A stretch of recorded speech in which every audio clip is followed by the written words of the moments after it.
Hello friends, अब इस video में हम लोग देखने वाले हैं objectives of book keeping. But ये देखने से पहले एक बार क्विकली हम लोग रिकैप करते हैं कि हम लोगों ने अभी तक क्या क्या देखा। सबसे पहले हमने सिंपल टर्म्स में बुक कीपिंग का मीनिंग देखा और वो क्या था बताना। हमने बोला था बुक कीपिंग एक क्या होता है, सिस्टमैटिक रिकॉर्डिंग ऑफ ट्रांजैक्शन होता है और all the monetary transaction are recorded so that accurate result will you get. आपको एक्यूरेट रिजल्ट मिलाने हैं तो आपको क्या करनी है, बुक कीपिंग करनी है। फिर इसके बाद हम लोग और थोड़ा सा आगे बढ़े। आगे जाके हम लोगों ने क्या देखा, J.R. बार्टली बॉय और नॉक कॉट बोल के जो बंदे थे, इनकी डेफिनेशन को हमने गो थ्रू किया था। तो दोनों की डेफिनेशन वैसा देखा जाए तो एक ही बात स्टेट कर रही थी, है ना। जैसे हम लोग बात करें अगर J.R. बार्टली बॉय की, तो बंदे ने क्या डेफिनेशन दी थी, वो बोलता था book keeping is an art. Okay, काहे की आर्ट है, of recording the transaction in accounting books या in a set of books. Clear है। फिर जो नॉक कॉट था उसने भी ऐसी ही डेफिनेशन दे रखी थी। वो भी बोलता है accounting book keeping is an art. काहे की आर्ट है बताना, of recording the business transaction. Okay, हाँ, लेकिन कहां पे, इन अ सेट ऑफ बुक्स है। तो वैसे सिर्फ इसमें एक चीज एडिशनल थी। ओके, फाइनेंशियल जो भी आपके ट्रांजैक्शन होते हैं वो यहाँ पे रिकॉर्ड करने पड़ेंगे। बस ये एक्स्ट्रा की बात किसने लगाई थी बताना, नॉक कॉट ने। ओके, फिर इसके बाद हम लोग होले होले आगे बढ़े। हम लोगों ने कुछ फीचर्स देखे थे। जैसे सबसे पहले हमने क्या देखा था, it is a method of recording day to day transactions. तो जो दिन भर में आप लोगों ने, बिजनेस ने जो भी ट्रांजैक्शन किए होंगे वो सारे रिकॉर्ड करना, ये सबसे पहला फीचर देखा था। फिर उसके बाद हमने देखा था only financial transactions are recorded. मतलब जो ट्रांजैक्शन हमारे फाइनेंशियल ट्रांजैक्शन हो, फाइनेंस या फिर मैं बोलूंगा मॉनिटरी ट्रांजैक्शन हो, वही आप लोग क्या करने वाले हो, रिकॉर्ड करने वाले हो। फिर इसके बाद हम लोगों ने देखा था all records are prepared for a specific period, okay, which are useful for future references only also.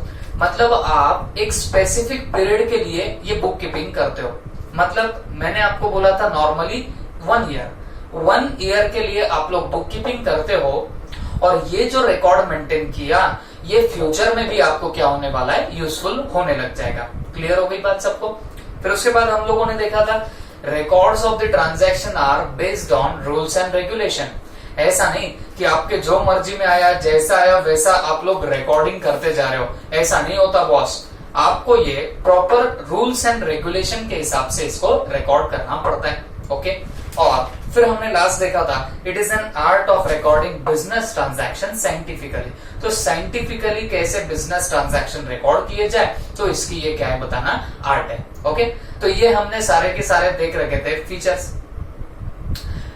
इसके अलावा कुछ चलते फिरते हमको कुछ टर्मिनोलॉजीज भी देखने को मिली। जैसे कुछ हमने ट्रांजैक्शन के बारे में देखा था। ट्रांजैक्शन के बारे में अगर बोलो तो बिजनेस एक्ट जो होता है, बिजनेस की जो एक्टिविटी होगी वो ट्रांजैक्शन बनेगा। और जनरली हम लोग मॉनिटरी ट्रांजैक्शन जो होते हैं वो रिकॉर्ड करते हैं, ये भी बात आपको याद होगी। फिर इसके अलावा हमने देखा था कैपिटल का मीनिंग क्या होता है। तो कैपिटल का मीनिंग होता है जो अमाउंट बिजनेस में इन्वेस्ट करी है प्रोप्राइटर ने। प्रोप्राइटर मतलब कौन, मालक, okay, owner of the business. तो उसने जो भी बिजनेस में अमाउंट डाली है तो उस अमाउंट को क्या बोला जाएगा बताना, उसको बोलेंगे कैपिटल। क्लियर है बात सबको। फिर इसके बाद हमने देखा था अमाउंट पेबल, या फिर हमने देखा था क्रेडिट सेल, क्रेडिट परचेस। तो इसका मतलब क्या होता है, क्रेडिट का मतलब है आपने उधार पे किसी को दिया, है ना। सेल करना मतलब बेचना, तो उधार पे किसको बेचा या फिर उधार से किससे परचेस किया, this is your what, credit transactions. Clear है। तो इतनी हमने टर्मिनोलॉजी देख रखी थी। अब इसके बाद हम लोग एक नेक्स्ट पार्ट पे जा रहे हैं, that is what, objectives of your book keeping. Okay, तो आज का हमारा टॉपिक क्या रहेगा बताना, ऑब्जेक्टिव्स ऑफ बुक कीपिंग। मतलब क्या हो गया, पिछले लेक्चर में हम लोग देख रहे थे फीचर्स कि बुक कीपिंग की क्या खासियत है ना, दे आर फीचर्स, वो हमने देख लिया था। बट अब इस वीडियो में हम लोग देखने वाले हैं ऑब्जेक्टिव्स ऑफ बुक कीपिंग। क्या पर्पस होता है बुक कीपिंग करने के पीछे, क्या पर्पस होता है सिस्टमैटिक रिकॉर्डिंग ऑफ ट्रांजैक्शन करने के पीछे, ये हम लोग इस वीडियो में देखने वाले। ओके, तो सबसे पहला पर्पस हम लोग नजर घुमाते हैं, to keep a complete and accurate record of all the financial transaction in a systematic, orderly and logical manner. Okay तो ये सबसे पहला उसका ऑब्जेक्टिव निकला, किसका? बुक कीपिंग का ऑब्जेक्टिव निकला। और क्या ऑब्जेक्टिव निकाला इन्होंने? To keep a complete and accurate record. To keep, okay, रखना, क्या रखना? Complete and accurate record. Complete बोले तो इन टोटलिटी जो ट्रांजैक्शन हो रहे हैं सब आपने रिकॉर्ड करना, और एक्यूरेट बोले तो जितने अमाउंट के हो रहे हैं ना उतने अमाउंट के ट्रांजैक्शन रिकॉर्ड करना। कंप्लीट एंड एक्यूरेट मतलब क्या हुआ? ऐसा चलेगा क्या? मैंने दिन भर में 10 लोगों को सेल आउट किया है, मैंने दिन भर में 10 लोगों को सेल किया है कुछ गुड्स को। गुड्स मतलब क्या? अब मैं देखो बार बार मेरे मुंह से गुड्स भी निकल जाता है। गुड्स मतलब क्या होता है? एक बार आप लिख ही लो, मेरे मुंह से बहुत बार निकलेगा ये। अब ये गुड्स का मतलब क्या होता है बच्चों? जिस चीज में आप लोग डील कर रहे हो, the thing in which a proprietor is dealing और doing business, that is called as goods. बात समझ में आ गई? द थिंग in which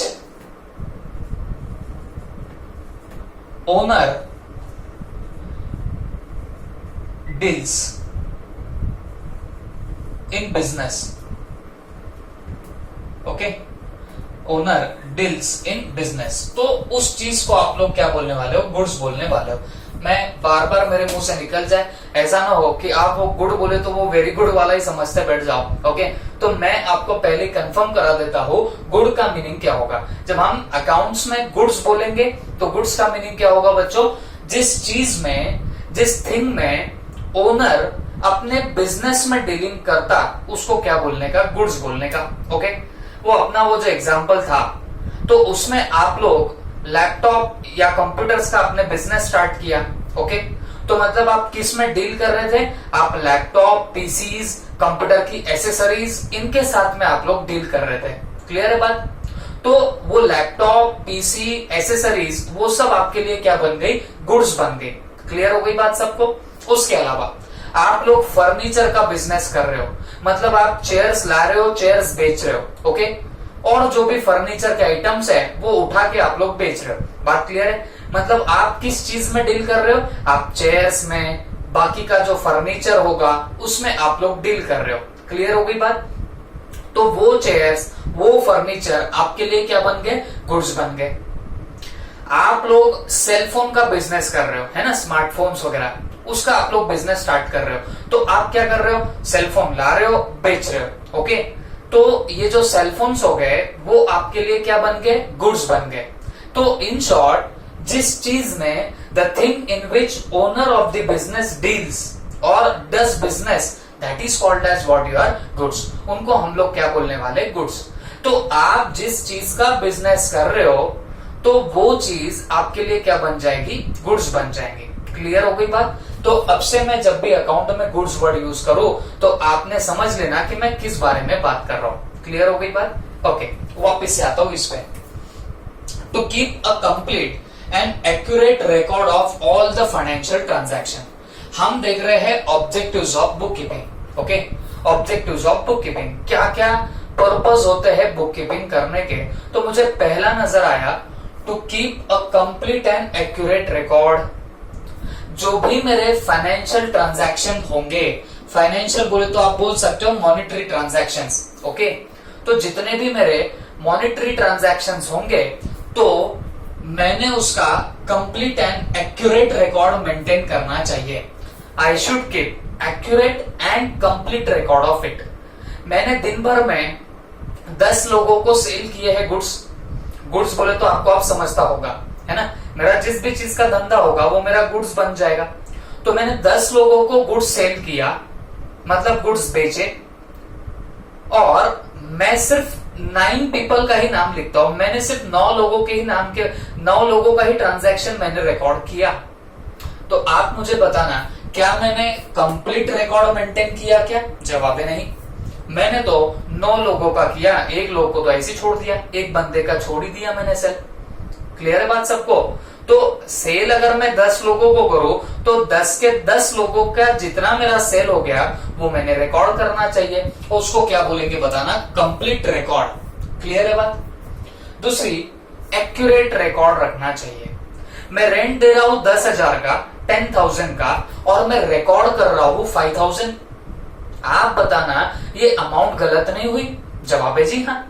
तो ये सब चीजें नहीं करनी है। तो हमारा एक बेसिक पर्पस होता है बुक कीपिंग करने का कि हम लोग मेंटेन करें, कीप करें क्या, complete and accurate record. Okay, तो हमने क्या मेंटेन करना है बताना, कंप्लीट और एक्यूरेट रिकॉर्ड करना है। किसका? सारे फाइनेंशियल ट्रांजैक्शन का। जो भी हमारे बिजनेस में मॉनेटरी या फाइनेंशियल ट्रांजैक्शन हो रहे होंगे तो उनका एक्यूरेट और कंप्लीट रिकॉर्ड मेंटेन करके रखना, ये बुक कीपिंग का सबसे पहला पर्पस है। देखो ना भाई, बिजनेस में हम इतने सारे मॉनेटरी ट्रांजैक्शन करते हैं, मनी से रिलेटेड ट्रांजैक्शन करते रहते हैं, है ना। किसी को पेमेंट दे रहे, किसी को सेल कर रहे, किसी से पैसे ले रहे, किसी को रेंट पे कर रहे, और फलाना बिस्ताना कितने काम करते हो आप लोग। तो इतने सारे फाइनेंशियल ट्रांजैक्शन जो है इनको एक्यूरेटली और कंप्लीटली रिकॉर्ड करना, कंप्लीटली मेंटेन करना, ये आपके बुक कीपिंग का पहला ऑब्जेक्टिव हो गया। क्लियर है बात सबको। तो हमारा first objective of book keeping क्या रहेगा बताना, to keep complete and accurate record. किसका कंप्लीट और accurate record? Of all the financial transaction. जितने भी फाइनेंशियल ट्रांजैक्शन हो रहे सबका कंप्लीट और एक्यूरेट रिकॉर्ड मेंटेन करना, ये हमारा ऑब्जेक्टिव रहेगा। ओके हाँ, कैसे? In a systematic, orderly and logical manner. Okay, ये सिस्टमैटिक वर्ड ने आपका दिमाग जरूर खराब करा होगा। आप बोलेंगे सर ये सिस्टमैटिक कितने बार तो आ गया, अब बताइए तो क्या होता है सिस्टमैटिक। तो बच्चों मैं आपको तब से बोल रहा हूं, आपको ये फर्स्ट चैप्टर में भी नहीं समझेगा कि ये सिस्टमैटिक होता क्या है। जब हम लोग आगे जाएंगे तो वहां पे आपको डेफिनेटली समझ में आएगा कि सिस्टमैटिक होता क्या है। क्लियर है बात सबको। तो अभी के लिए इतना समझ लो, मैं जैसे आपको कल भी बता रहा था, आप ऐसा रिकॉर्ड कर लोगे, रेंट पेड ₹10,000। ओके, आप बोलेंगे सर रिकॉर्ड करना बोले तो लिखना, तो आप ऐसा लिखोगे तो मैं बोलूंगा ये गलत है, इसको सिस्टमैटिक नहीं बोलते। तो सिस्टमैटिक किसको बोलते? तो बेटा सब्र का फल मीठा होता है, आप थोड़ा सा वेट करना, आगे आपको खुद समझ में आएगा। ओके, तो जितने भी आपके फाइनेंशियल ट्रांजैक्शन होंगे उनका complete and accurate record maintain करना in a systematic, orderly and logical manner. एक लॉजिकल मैनर में उसको हम लोगों ने रिकॉर्ड करना होगा। तो बेटा इसी को हम लोग क्या बोलेंगे, पहला objective of your book keeping. ठीक है। Second thing, all the business transactions are to be recorded date wise and account wise. अब बुक कीपिंग का ये भी एक ऑब्जेक्टिव होता है कि जो भी हमारे बिजनेस में ट्रांजैक्शन हो रहे ना वो डेट वाइज रिकॉर्ड हो जाए, वो अकाउंट वाइज रिकॉर्ड हो जाए। डेट वाइज तो समझ में आता होगा आपको। ओके, अब देखो बात बहुत सीधी है ना बच्चों। अब आपको नहीं लगता कि अब जब हम लोग बुक कीपिंग कर रहे या हम लोग अगर कोई बिजनेस कर रहे तो क्या वहां पे डेट्स मायने करेगी या नहीं करेगी? जवाब है करेगी। कैसे करेगी? देखो बच्चों, आप अगर किसी बंदे को सेल कर रहे हो और उससे पैसे आने, वो भूल गया कि उसने हमसे परचेस किया, तो आपको नहीं लगता कि आपके पास में अगर डेट के साथ लिखा रहा कि हमने उसको सेल किया था तो हम उसको बोल सकते कि बाबा इस डेट को तू मेरे शॉप पे आया था और ये गुड्स लेके गया था। तो आप बोल सकते हो अगर आपने date wise recording of transaction किया है तो। बात समझ में आ रही है? अरे मैं तो ऐसे n नंबर ऑफ एग्जांपल दे सकता।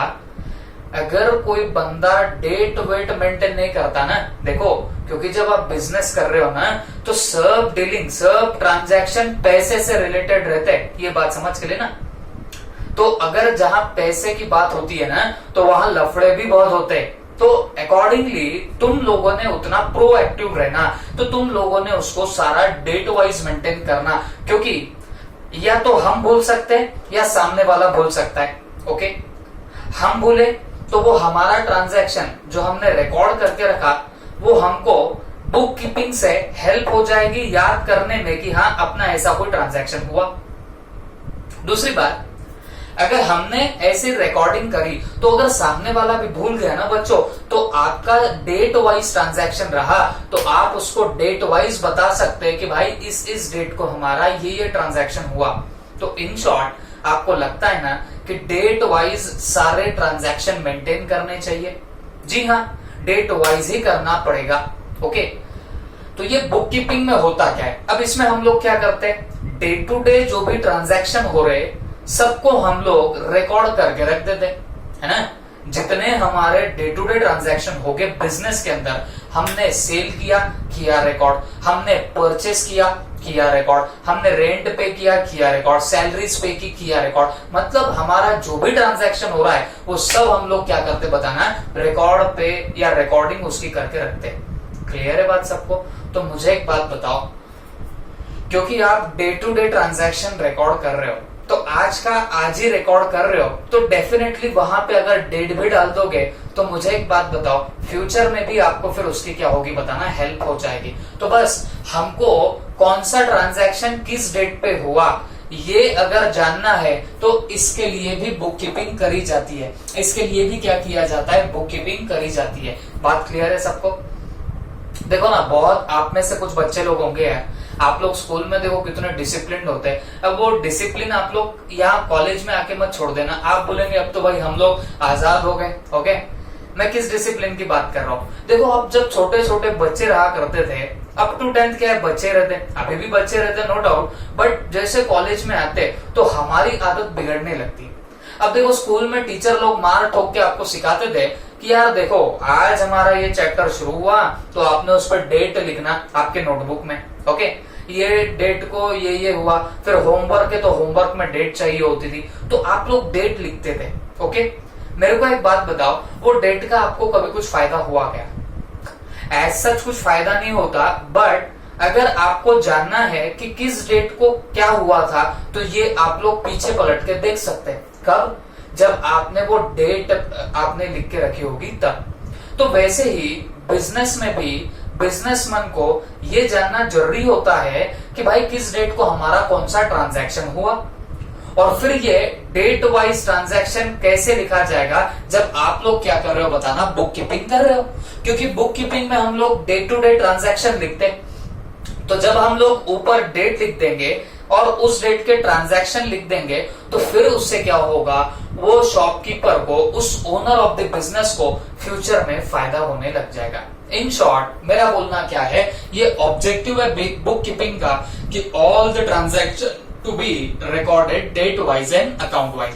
डेट वाइज सारे ट्रांजैक्शन रिकॉर्ड हो जाए, ये ऑब्जेक्टिव होता है काय का, बुक कीपिंग का। और इसके लिए भी आप लोग, इस पर्पस से भी आप लोग बुक कीपिंग करते हैं ताकि आपको पता चले कि किस डेट को कौन सा ट्रांजैक्शन हुआ था।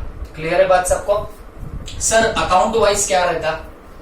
तो बेटा अकाउंट वाइज मतलब क्या, लेट्स से आप लोग किसी एक पर्टिकुलर शॉपकीपर से, ग्रोसरी शॉप वाले से क्या करते हो बताना, आपको जो कोई भी चीजें लगती है तो आप लेके आते हो और हमेशा उसी शॉपकीपर से लेके आते हो।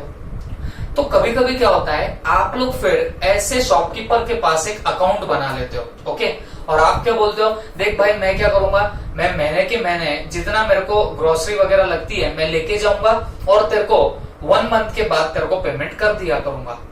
क्लियर हो गई बात? तो वो बंदा क्या करता है, आपका ऊपर नाम लिखता है, ओके, फलाना बिस्ताना, ओके, और फिर आपने जो चीजें उसके पास से लेके गए उस सब का वो हिसाब किताब लिखता है। बात समझो, ये सब बुक कीपिंग है रे भाई। तो वो क्या करता है बताना, वो आपके कोई भी एक रजिस्टर में आपका नाम लिखेगा, फलाना बिस्ताना, और फिर आप जो चीजें लेके जा रहे हो ना, वो सब चीजें वो बंदा वहां पे लिख के रख देता है। क्लियर है बात सबको? मुझे एक बात बताओ, उसने आपके सारे ट्रांजैक्शन लिखे तो सही, बट कैसे लिखे, अकाउंट वाइज लिखे।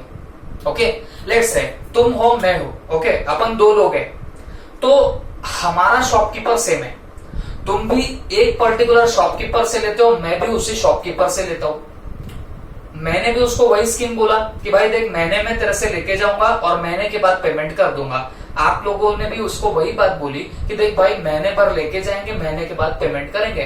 अब उसने क्या किया, उसने अपने वही रजिस्टर में मेरा नाम लिख दिया, आपका भी नाम लिख दिया। आप गए कोई चीज लाने, कोई गुड्स लाने, तो उसने आपको बेचा और वहां पे आपका एंट्री मार दिया, या कौन सा गुड्स आपको बेचा वो लिख दिया। मैं गया, मेरा भी उसने वहां पे रिकॉर्डिंग कर दिया। इन शॉर्ट वो रिकॉर्डिंग ऑफ ट्रांजैक्शन तो कर रहा है। अब वो तो बेच दोनों को रहा है, वो तुमको भी बेच रहा है, वो मेरे को भी बेच रहा है, बट वो जो रिकॉर्डिंग ऑफ ट्रांजैक्शन कर रहा ना बच्चों, वो ऐसे रैंडमली नहीं कर रहा, वो ऐसे कहीं पे भी लिख के नहीं रख रहा। जो हमने अकाउंट ओपन किया ना, तो वो एक प्लेस पे हमारे नाम के नीचे ही क्या करेगा बताना है, वो सारे ट्रांजैक्शन रिकॉर्ड कर देगा। ओके, फिर तुम्हारे नाम के नीचे सारे तुम्हारे ट्रांजैक्शन रिकॉर्ड करेगा। इसका मतलब क्या हुआ, वो बंदे ने रिकॉर्डिंग ऑफ ट्रांजैक्शन तो किया, बट कैसे किया, अकाउंट वाइज किया। बात क्लियर हो गई तुमको? तो ऐसे और भी बहुत अकाउंट होते हैं, वो हम लोग जैसे जैसे आगे जाएंगे वैसे वैसे देखते जाएंगे। अभी आप लोग एकदम बच्चे हो, काय के अंदर, बुक कीपिंग एंड अकाउंटेंसी के अंदर आपको कुछ नहीं पता, तो हम लोग क्या कर रहे हैं, थोड़ी थोड़ी बातें वेगली देख रहे हैं, बट जब आगे जाएंगे तब आपको उसका एग्जैक्ट मीनिंग समझ के आएगा। अभी सिर्फ हम लोग क्या कर रहे हैं, हम लोग वेगली सारी बातें देख रहे हैं। तो बेटा अकाउंट वाइज का मतलब आपको आई होप समझ में आया होगा। तो वो शॉपकीपर का एग्जांपल याद कर लेना, हम दोनों भी जा रहे हैं, वो ट्रांजैक्शन तो रिकॉर्ड कर ही रहा है, बट तुम्हारा ट्रांजैक्शन तुम्हारे नाम के नीचे, मेरा ट्रांजैक्शन मेरे नाम के नीचे लिख रहा है। ये क्या हो गया, ये account wise recording of transaction हो गया। क्लियर है सबको?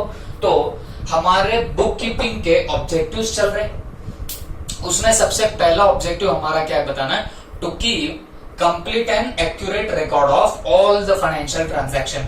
आपके जितने भी ट्रांजैक्शन होंगे उसका complete and accurate record maintain करना in a systematic and orderly way, ये उसका पहला ऑब्जेक्टिव हो गया। रिकॉर्ड मेंटेन करना सारे फाइनेंशियल ट्रांजैक्शन का, ये पहला ऑब्जेक्टिव है। सेकंड ऑब्जेक्टिव क्या है बताना, कि जो बिजनेस के ट्रांजैक्शन है वो रिकॉर्ड होने चाहिए, और ऐसे नहीं, डेट वाइज रिकॉर्ड होने चाहिए। मतलब किस डेट पे कौन सा ट्रांजैक्शन हुआ ये आपको समझ में आना चाहिए। और सेकेंडली अकाउंट वाइज भी आपको क्या करना है बताना है, ये सारे ट्रांजैक्शंस रिकॉर्ड करने हैं। अकाउंट वाइज का मतलब क्या होगा, तो अकाउंट वाइज का मतलब है मेरे नाम के नीचे सिर्फ मेरे ट्रांजैक्शन, आपके नाम के नीचे आपके ट्रांजैक्शन दिखना, that is called as account wise, फिलहाल के लिए। क्लियर हो गई बात? ओके, तो these are two objectives of your book keeping. उसके बाद it serves as a permanent record of all the monetary transaction of an enterprise business and it can be produced as an evidence. Okay, तो इसका मतलब क्या हुआ, it serves as a permanent record। अब इसका मतलब क्या हो रहा है बच्चों, कि ये जो आप लोगों ने बुक कीपिंग करी है, ये अब आपका permanent record books of account है। अरे भाई लाल होना जरूरी नहीं, काली लाओ, पीली लाओ, कैसे भी लाओ, लेकिन लाओ, है ना। और उसमें जब आप लोग रिकॉर्डिंग करोगे ना सारे बिजनेस ट्रांजैक्शन, तो वो आपका क्या बन जाएगा, परमानेंट रिकॉर्ड बन जाएगा। सीधी सी बात है, दैट विल बी बिकमिंग और व्हाट, परमानेंट रिकॉर्ड। हमारे पास ही वो क्या रहेगा बताना, मेंटेन रहेगा। क्लियर है? तो permanent record of the monetary transaction, मतलब हमारे बिजनेस में जो भी पैसे से related measurable in terms of money जो भी ट्रांजैक्शन हुआ, सबका हमारे पास परमानेंट रिकॉर्ड हो जाएगा। क्लियर हो गया? मैं किसको सेल कर रहा हूं, कितने का सेल कर रहा हूं, किसको कितना रेंट पे कर रहा हूं, कितने का पे कर रहा हूं, किससे परचेस करके ला रहा हूं, कितने का ला रहा हूं, सब मेरे पास में क्या होगा बताना, परमानेंटली रिकॉर्ड रहेगा। क्लियर हो गई बात सबको? तो it serves as permanent record of the monetary transaction of an enterprise का business, and it can be produced as an evidence. और ये एविडेंस बोल के भी आप लोग क्या कर सकते हो, कल चल के प्रोड्यूस कर सकते हो। सर एविडेंस की क्या जरूरत है? पहली बात, जिसको एविडेंस नहीं पता, एविडेंस का मतलब होता है सबूत। वैसे तो पता होता है आप सबको, बट फिर भी कुछ लोगों के लिए बता देता हूं अगर नहीं पता हो तो, सबूत। ओके, एविडेंस बोल के कैसे काम करेगा? देखो बहुत सीधी सी बात है, मुझे एक आप लोग बात बताना, ऐसा हो सकता क्या बिजनेस में कि मैंने किसी को सेल किया, 3 बार सेल किया एक ही बंदे को, ओके, 10,000, 20,000, 20,000, 3 बार मैंने सेल किया, 10,000, 20,000, 20,000। तो बताओ उस बंदे से मुझे कितने पैसे मिलने चाहिए? तो आप बोलेंगे सर 50,000 मिलने चाहिए, ओके। अब हुआ ऐसे, उस बंदे को मैंने क्रेडिट पे सेल किया था, क्रेडिट समझता है आपको, उधारी पे सेल किया था, 10, 20, 20, 10, 20, 20। तो ऐसे 50,000 का मैंने उसको सेल करके रखा हुआ था। अब बंदा क्या बोलता है कि साहब देखो 2020 के मैंने 2 बार आपसे परचेस किया था गुड्स बोले तो पता है आपको। तो वो बोलता है 2020 के 2 बार परचेस किया था, बट 10,000 का तो मैंने परचेस नहीं किया आपसे, ओके। हो सकता है क्या ऐसा? हो सकता है। देखो ना, आप आपके सारे ट्रांजैक्शन लिख रहे हो कि भाई इसको 10 का सेल किया, 20 का सेल किया, वापस से 20 का सेल किया, 10, 20, 20 ऐसे हमने सेल किया, ये हमने हमारे पास रिकॉर्ड करके रखा है। बट वो जो बंदा है ना, वो मान के चलो अगर कोई रिकॉर्डिंग ही नहीं करता, वो कोई चीज लिख के ही नहीं रखता, तो मैंने जैसे बताया था वो ए फॉर अनाड़ी बोलते हैं कि नहीं बोलते हैं? बोल सकते हैं। इतने सारे आपके ट्रांजैक्शन होते हैं, तो एक आधा ट्रांजैक्शन आपके मेमोरी से स्किप हो जाए, कोई बड़ी बात नहीं है, हो जाता है। तो वो बंदा कोई ट्रांजैक्शन मेंटेन करता ही नहीं था, या रिकॉर्डिंग ऑफ ट्रांजैक्शन करता ही नहीं था। शॉर्टली बोलूं तो बुक कीपिंग नहीं करता था। वो उछलने लग गया, वो बोलता है भाई 2020 का मेरे को पक्का याद है, बट 10 का मेरे को कुछ याद नहीं आता। तो मुझे एक बात बताओ, आपने अगर वो रिकॉर्डिंग करके रखी है तो आप छाती ठोक के उसको बोल सकते हैं कि देख भाई इस डेट को तूने क्या किया था, मेरे पास से ये गुड्स लेके गया था। क्लियर है बात? अगर आपके पास में रिकॉर्ड मेंटेन है तो, क्योंकि हम लोग डेट वाइज रिकॉर्डिंग करते, अकाउंट वाइज रिकॉर्डिंग करते हैं, तो अगर तुम्हारे पास में बुक कीपिंग करी रही, मतलब रिकॉर्डिंग ऑफ ट्रांजैक्शन आपके पास में किया हुआ होगा, तो आप लोग छाती ठोक के उसको बोल सकते हैं कि इस डेट को तूने मेरे से 10,000 का परचेस करके गया था गुड्स। और उसका अपोजिट, वो भी अनाड़ी, तुम भी अनाड़ी, हमने भी नहीं लिखा, उसने भी नहीं लिखा, तो राम बचाए आपको, ओके। अरे भाई सीधी बात है ना। अब मेरे को एक बात बताओ, वो बोलता है मैंने 10 का कब किया मेरे को नहीं पता, आप भी परेशान हो जाओगे। आपको भी 2020 तो याद होता है, इत्तेफाक है ना। वो अगर 20-20 का 2 बार लेके गया, वो किसी को भी याद रहेगा। बट 10,000 अगर वो कॉन्फिडेंटली बोल रहा है, वो कॉन्फिडेंटली बोल रहा है साहब मैंने 10,000 का तो आपसे लिया ही नहीं, तो बेटा उसका कॉन्फिडेंस देख के हो सकता है तुम्हारा कॉन्फिडेंस लूज हो जाए। क्लियर है ना सबको? बट अगर वही हमारे पास में प्रॉपर रिकॉर्डिंग मेंटेन्ड है, हम लोग बुक कीपिंग कर रहे हैं, तो हम लोग भी छाती ठोक के उसको बताएंगे कि भाई देखिए मेरा रिकॉर्ड, इस डेट को तूने 10,000 का लेके गया था। बात समझ में आ रही है? तो इसी के लिए मैं बोल रहा हूं, it can be produced as an evidence. आप लोग सबूत के तौर पे भी क्या कर सकते हो, ये चीज वहां पे बता सकते हो। Is that clear? तो हमारे क्या क्या ऑब्जेक्टिव्स हो गए बुक कीपिंग के? तो number 1, it to keep complete and accurate record of all the financial transaction. तो जितने भी आपके फाइनेंशियल ट्रांजैक्शन होंगे, उसका accurate and complete record maintain करना, ये सबसे पहला आपका ऑब्जेक्टिव होगा।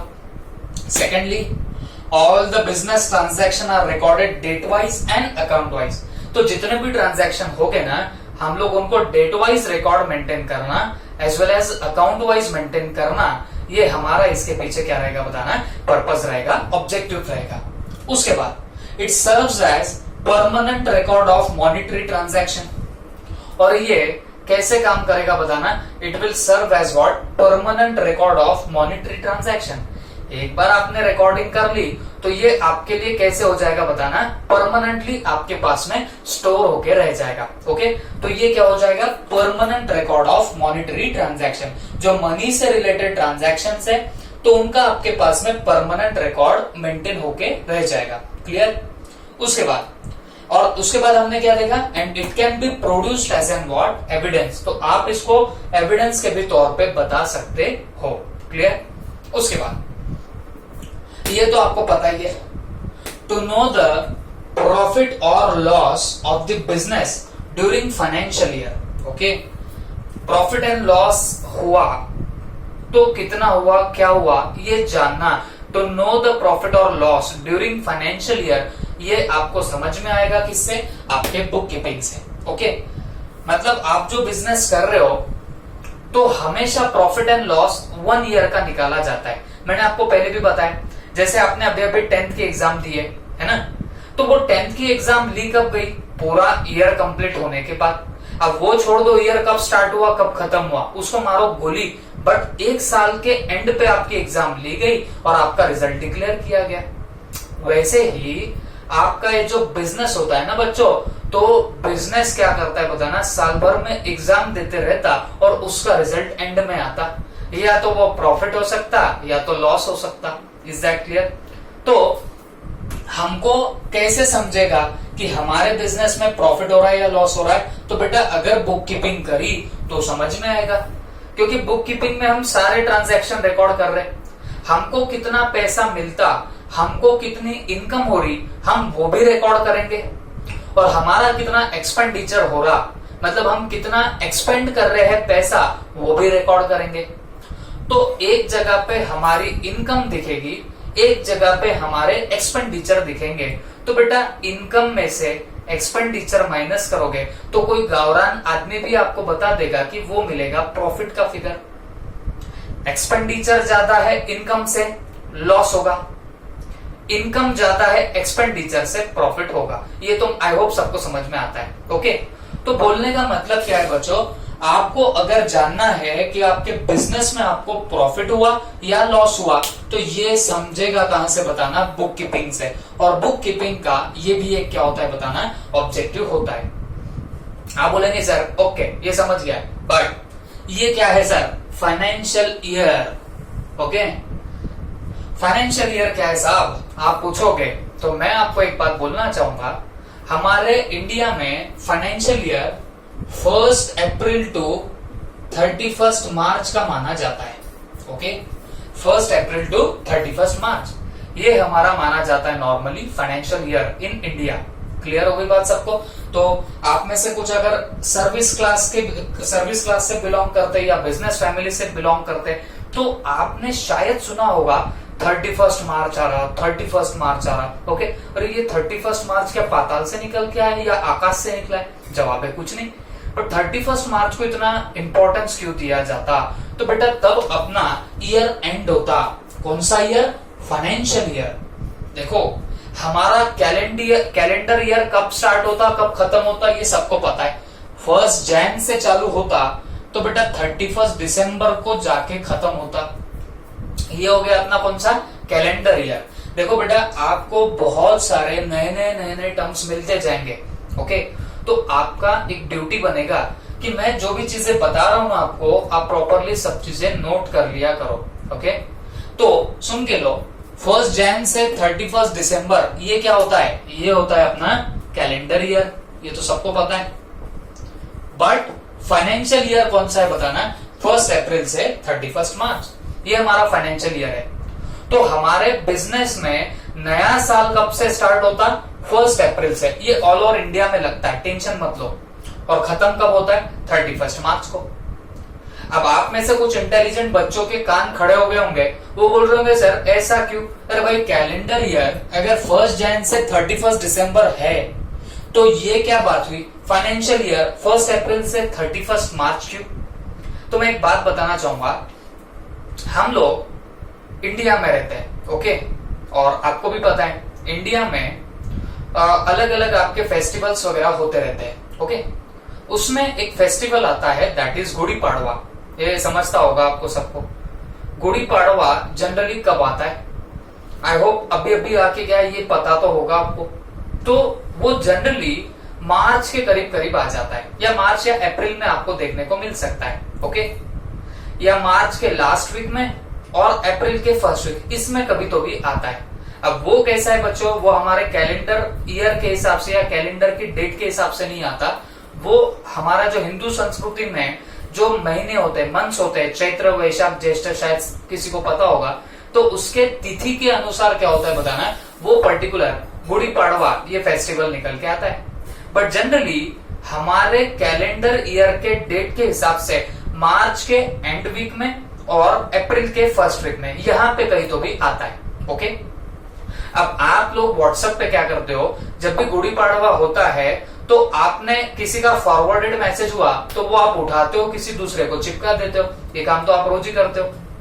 तो सपोज आपको जो भी मैसेज आते हैं, एक मैसेज आपने देखा होगा at the time of Gudi Padwa, क्या हिंदू नव वर्षाचा हार्दिक शुभेच्छा, है ना?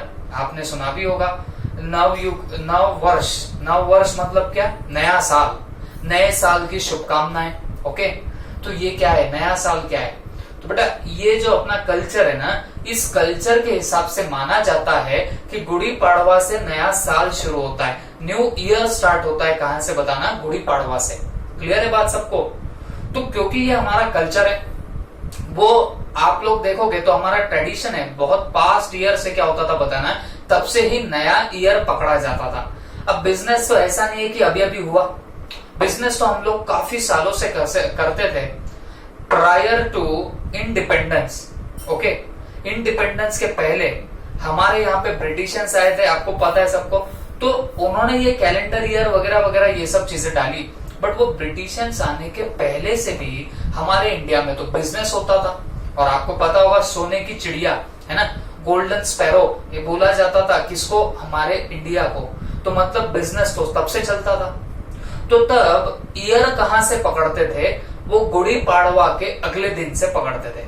ओके, फिर ये ब्रिटिशर्स आए, इन्होंने कैलेंडर ईयर डाला, और इनका जो वो कैलेंडर ईयर था उसके हिसाब से हमारा ये गुड़ी पाड़वा कहीं तो भी मार्च के एंड में या अप्रैल के फर्स्ट वीक में आता था। तो अपन उसको क्या बोलते थे बताना? नया साल मानते थे। अब क्योंकि अपने कल्चर में मिक्सचर हो गया, यहाँ से वो ब्रिटिशियन का कल्चर आया, यहाँ से अपना भी कल्चर है, तो मिक्स हो गया। तो अब इन्होंने सोचा कि भाई एक ऐसा फाइनेंशियल ईयर निकाले जो डेट वाइज भी और इस पर्टिकुलर फेस्टिवल के भी आसपास हो। तो भाई इन्होंने क्या किया, न तेरा न मेरा 1 अप्रैल से क्या कर दिया, ये हमारा फाइनेंशियल ईयर स्टार्ट कर दिया। फिर क्या हो गया, 1 अप्रैल टू 31 मार्च हमारा फिर फाइनेंशियल ईयर होने लग गया। ओके, तो फिर इसके लिए नॉर्मल हमारा कैलेंडर ईयर होता है 1 जैन से 31 दिसंबर। बट अगर मैं बात करूं हमारे फाइनेंशियल ईयर की, जो अकाउंटिंग में होता है, अब आप अकाउंटिंग में याद रखना, आपको जहां देखो वहां दिखेगा फाइनेंशियल ईयर। तो फाइनेंशियल ईयर कब से कब तक बोलने का? 1 अप्रैल से 31 मार्च तक बोलने का। क्लियर है बात सबको? ओके, थोड़ा सा आगे बढ़ता हूं मैं। उसके बाद ये पढ़ लेते एक बार। टू नो द प्रॉफिट और loss of the business during the financial year 1 April to 31 March, ये तो मैंने लिखा है आपको। तो मेरे बिजनेस में प्रॉफिट हुआ या लॉस हुआ, ये मेरे को कहां से पता चलेगा बताना? इस बुक कीपिंग से मुझे पता चल सकता है। क्लियर हो गई बात सबको? तो फटाफट मुझे बोल के बताना, हम लोगों ने क्या क्या ऑब्जेक्टिव्स देखे। Number first, to keep complete and accurate record, है ना, जो भी आपके ट्रांजैक्शन हो रहे उनका complete and accurate record maintain करना, ये सबसे पहला आपका ऑब्जेक्टिव हो गया। Second objective, all the business transaction are to be recorded date wise and account wise. जितने भी आपके बिजनेस ट्रांजैक्शन हो उसको डेट वाइज और अकाउंट वाइज आप लोग क्या करना? मेंटेन करके रखना। क्लियर है? उसके बाद, it serves as permanent record of monetary transaction. तो ये आपका परमानेंट रिकॉर्ड हो जाएगा आपके सारे मॉनिटरी ट्रांजैक्शंस का। दूसरी बात, it can be produce as what? Evidence. Evidence बोल के भी आप लोग इसको इंडिकेट कर सकते हो, बता सकते हो। ओके, उसके बाद, टू नो द प्रॉफिट और loss of the business during the financial year. आपको इसी से पता चल सकता है कि हमारे बिजनेस में प्रॉफिट हुआ या लॉस हुआ। ये किससे पता चल सकता है बताना? आपके इस पर्टिकुलर बुक कीपिंग की वजह से। क्लियर हो गई बात सबको? और लास्ट में, to know the total assets and liabilities of the enterprise. इसका मतलब क्या हुआ? To know the total assets and liabilities of the enterprise. आप बोलेंगे सर ये भी बाउंसर गया, क्यों बाउंसर गया? टर्मिनोलॉजी फर्स्ट टाइम आ रही है। असेट का मतलब एक्चुअल डेफिनेशन देखोगे तो बहुत अलग है, बट तुमको रफली समझाने के लिए बोलूंगा, असेट का मतलब समझना प्रॉपर्टी। ओके, प्रॉपर्टी रफ में बोल रहा हूं आपको। असेट का अलग मीनिंग होता है, तो जब टर्मिनोलॉजीज एक्चुअल में पढ़ेंगे तब मैं आपको डिटेल में समझाऊंगा, बट फिलहाल के लिए समझ के चलो, असेट का मतलब होता है प्रॉपर्टी। ओके, लाइबिलिटीज का क्या मतलब होता है?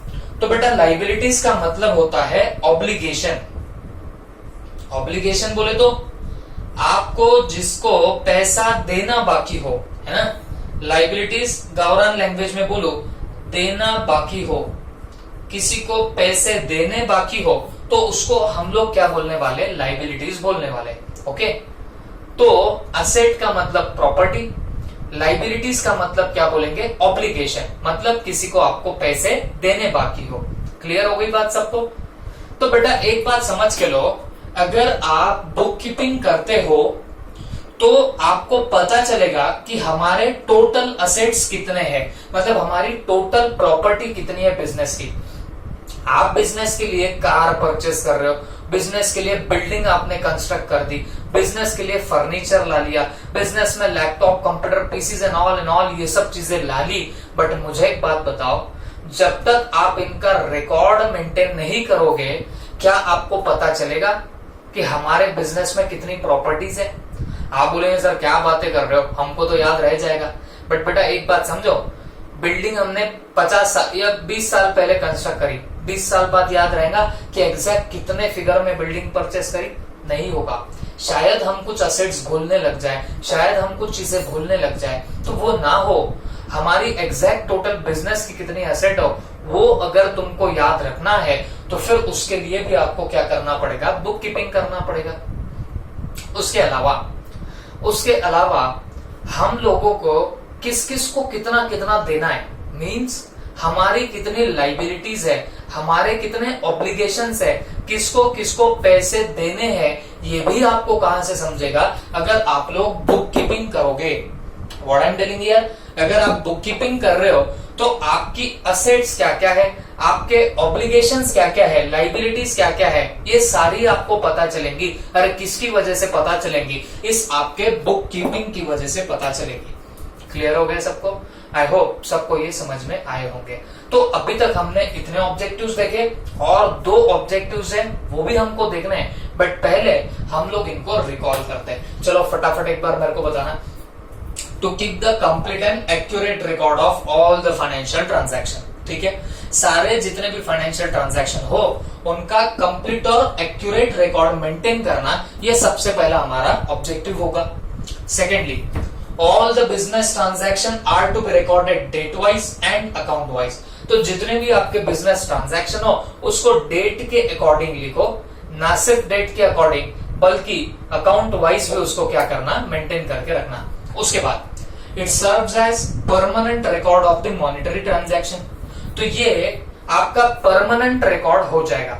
ओके, जब आप क्या करते हो बताना, जब आप बुक कीपिंग कर रहे हो इसका मतलब ये क्या हो रहा है? आपका परमानेंट रिकॉर्ड ही बन जाता है। ओके, और it can be produced as evidence, और इसको कल चल के आप लोग सबूत के तौर पे भी बता सकते हो। कल चल के किसी के साथ लफड़ा हो जाए तो आप बता सकते हो, देख भाई इस पर्टिकुलर डेट को मैंने ट्रांजैक्शन किया था तेरे साथ में। क्लियर हो गई बात? तो ये एविडेंस बोल के भी आप लोग इंडिकेट कर सकते हो। उसके बाद to know the profit and loss of the business during the financial year. इस पर्टिकुलर फाइनेंशियल ईयर में, अब आई होप सबको समझा होगा फाइनेंशियल ईयर, तो इस फाइनेंशियल ईयर में हमको प्रॉफिट हो रहा या हमको लॉस हो रहा, ये भी आपको कहां से समझेगा बताना? इस पर्टिकुलर आपके बुक कीपिंग से। उसके बाद to know the total assets and liabilities of the enterprise, मतलब हमारे बिजनेस में कितनी प्रॉपर्टीज है, कितनी लाइबिलिटीज है। लाइबिलिटीज अभी रफली बताया, ऑब्लिगेशन, असेट भी मैंने रफली बताया। असेट का मतलब क्या बताया? प्रॉपर्टीज। ये रफली बोला, इसके और अलग मीनिंग होते हैं। ओके, तो रफली स्पीकिंग असेट मतलब प्रॉपर्टीज, लाइबिलिटीज मतलब देना बाकी है। हमारे पास कितने असेट है, कितनी प्रॉपर्टी है और हमको कितना लोगों को देना है, मींस हमारी कितनी लाइबिलिटी है, ये भी आपको कहां से समझेगा? इस बुक कीपिंग से समझेगा। क्लियर हो गया? आप इतना नोट कीजिए अच्छे से, जो लिखाया हो हर चीज आप लोग लिख के रख देना, और उसके बाद फिर हम लोग क्या करते हैं, थोड़ा सा और आगे बढ़ते हैं।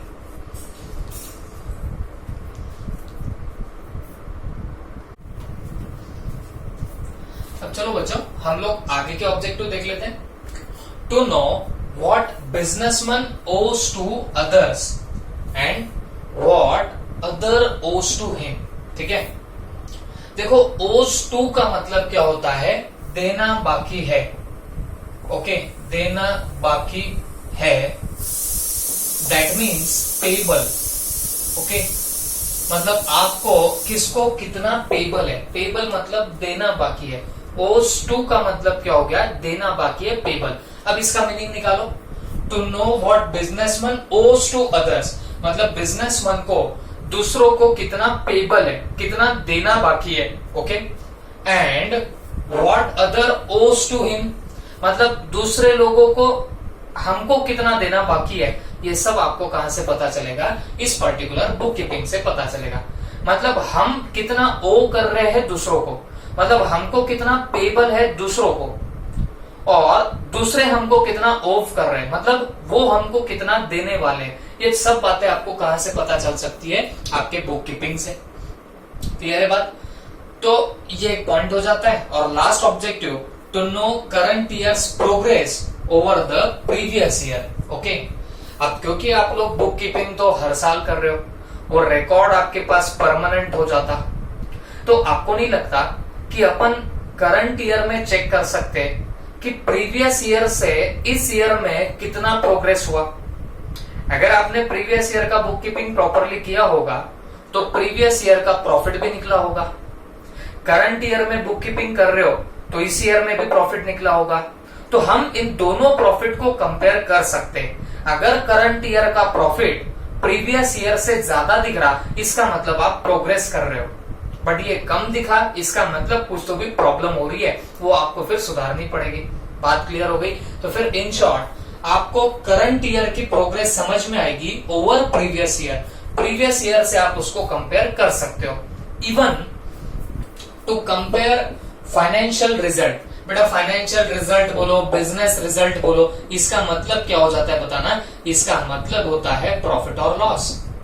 To compare financial result with other enterprise in similar line. Okay, आप लोग दो काम कर सकते हो बुक कीपिंग से। एक तो हमारा ही जो बिजनेस रिजल्ट आया प्रीवियस ईयर में, उसको कंपेयर कर सकते हो करंट ईयर से, और प्रोग्रेस कितनी हुई ये चेक कर सकते हो। दूसरी बात, एंड आप और क्या कर सकते हो बताना? कंपेयर कर सकते हो financial result with other enterprise in similar line. मतलब आप अगर कंप्यूटर का बिजनेस कर रहे हो, कंप्यूटर की एसेसरीज और कंप्यूटर प्रोडक्ट्स का आप लोग अगर बिजनेस कर रहे हो, और आप बुक कीपिंग करके आपका प्रॉफिट निकाल रहे हो, आपके रिजल्ट्स निकाल रहे हो, तो आप इसको दूसरे कंप्यूटर वाले से भी क्या कर सकते हो? कंपेयर कर सकते हो, है ना? Other enterprise in similar line. तो सिमिलर लाइन में अगर कोई दूसरा होगा तो आप उनके साथ में भी इसको क्या कर सकते हो? कंपेयर कर सकते हो। आई होप आपको समझ में आया होगा। तो this are the objectives of your what book keeping. तो ये हमने सारे बुक कीपिंग के ऑब्जेक्टिव्स देख लिए। आई होप सबको याद होगा। क्लियर है? Okay, thank you.